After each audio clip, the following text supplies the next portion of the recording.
Yo, it's me, DDP, and welcome to The Real DDP blog. And today it is Wrasslin Wednesdays. We have finally finished with the Savage feud, the 1997 feud of the year. And now we're going to go all the way back to the insemination of Diamond Dallas Page. Like, how did I ever even get hooked into wrestling? How did I ever come up with the Diamond Dallas Page deal? You got the inside story right now. Now, if you're on YouTube or you subscribe to my YouTubes, well, you need to subscribe to DDP.com because you just won't get me talking on this YouTube. You'll get that the next day after I put this up, and then you'll get this video I'm about to talk about, and then the next video. It'll all be in one. So that's why you want to subscribe to The Real DDP.com video blogs. Okay, so here's how it starts. I'm working at this club, I actually own a piece of it, called Norma Jean's Dance Club. It is the hottest spot from Sarasota, Florida to Cuba. I mean, we were running it. I mean, I was Diamond Dallas Page back then. It was a trip. So the bottom line is end of the night, you know, they were closing down the bar, and I'm at my buddy Smokey's bar. And there's a Cyndi Lauper video up there. My buddy DJ Johnny M is playing Cyndi Lauper at the end, trying to mix videos.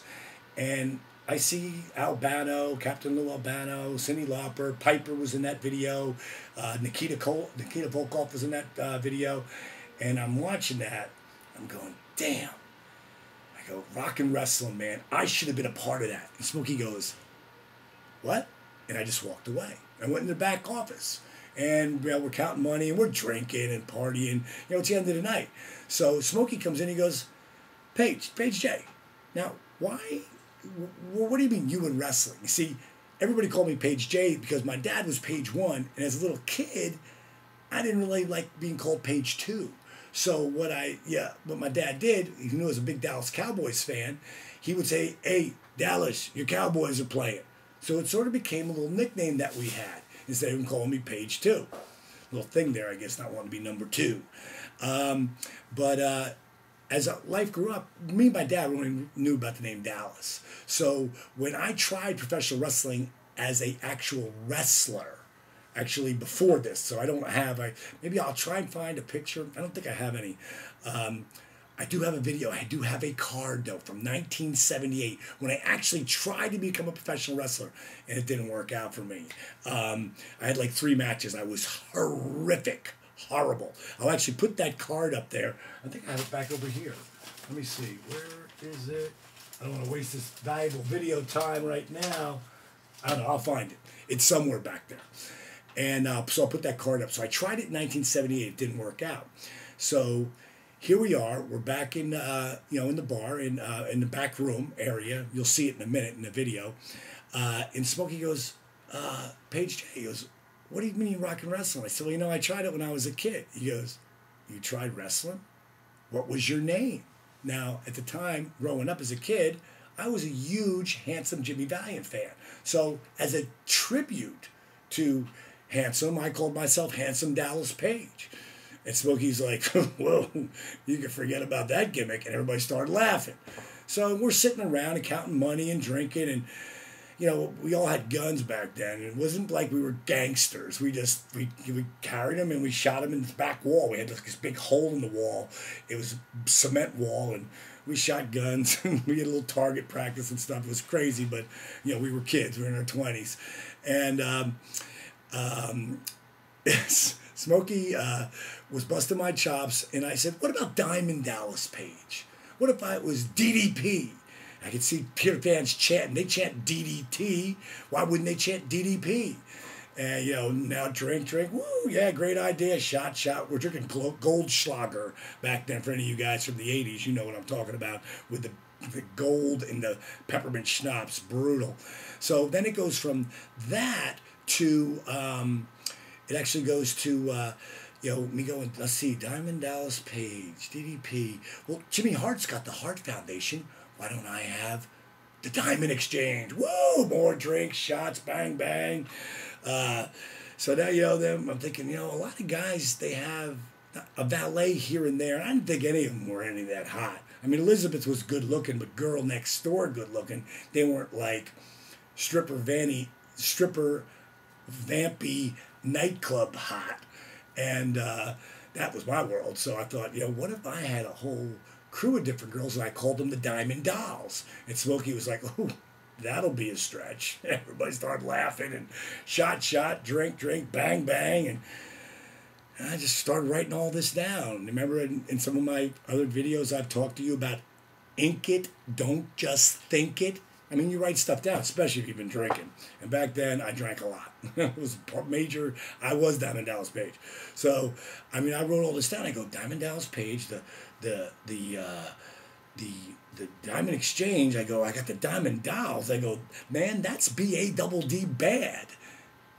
I looked around and went, oh, has anybody ever said that? Has anybody ever, did I just make that up? And I wrote that down. And about 3 days later, this guy, Kevin Dunn, comes, calls me up and wants to do a story on The Voice. So we set it up, and I got a 62 pink Cadillac at the time. I'll put some pictures up of that with this piece right here. And we got pictures of me in the Cadillac driving, me and we're going to do stuff in the station, writing with my buddy Bobby Scarcello. And then we're going to do stuff in the office. So when we're there, at some point he says, so where does The Voice come from? And I throw on a pair of sunglasses and I go, The Voice comes from Diamond Dallas Page, did it? I was born to be a professional wrestling manager. And I went on this rant and took the glasses off and I just kept talking. So some guy named Smitty sees this thing on his Party News Network in Fort Myers, Florida. And he calls up and he says that he wants to speak to me. So I get a little call back in my office. Hey, Page J, some guy named, some sports guy wants to talk to Diamond Dallas Page. So I pick up the phone and I go, hey, Smokey, fuck you. And I hung up the phone.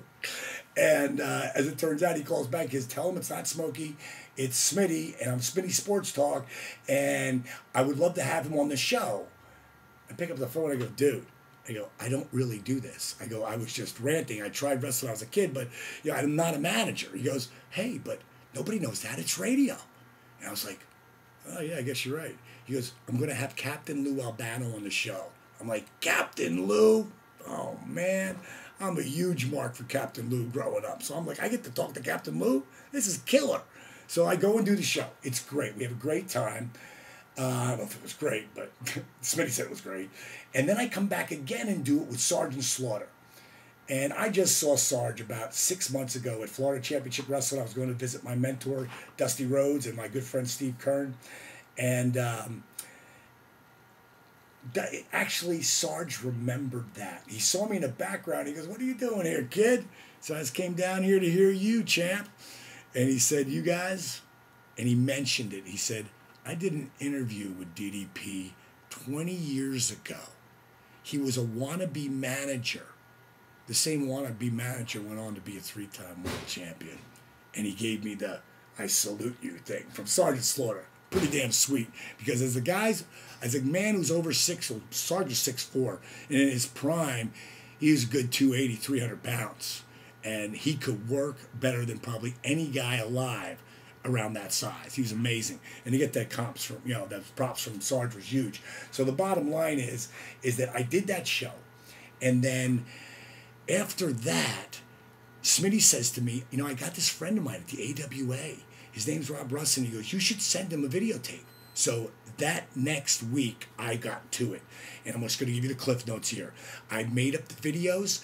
I developed, all the clothes you're going to see me wearing in the second video, I wore those in a nightclub all the time. I used to say to my buddy Kurt Church, can you imagine if I ever have to have a reason to wear these kind of clothes? Well, it was about to happen.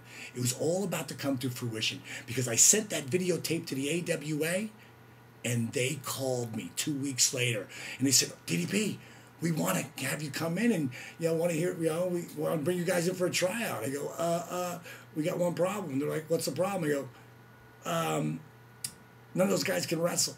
It's like, what? What'd you end up sending us the tape for? I go, well, I can manage. They want to wrestle. And they went, oh, don't call us. We'll call you. Right there, I'm going to leave you with that quote and kill it out of here. Because I got to get it before this 10 minutes is up. You'll hear the rest of the story next week. See ya! Bang!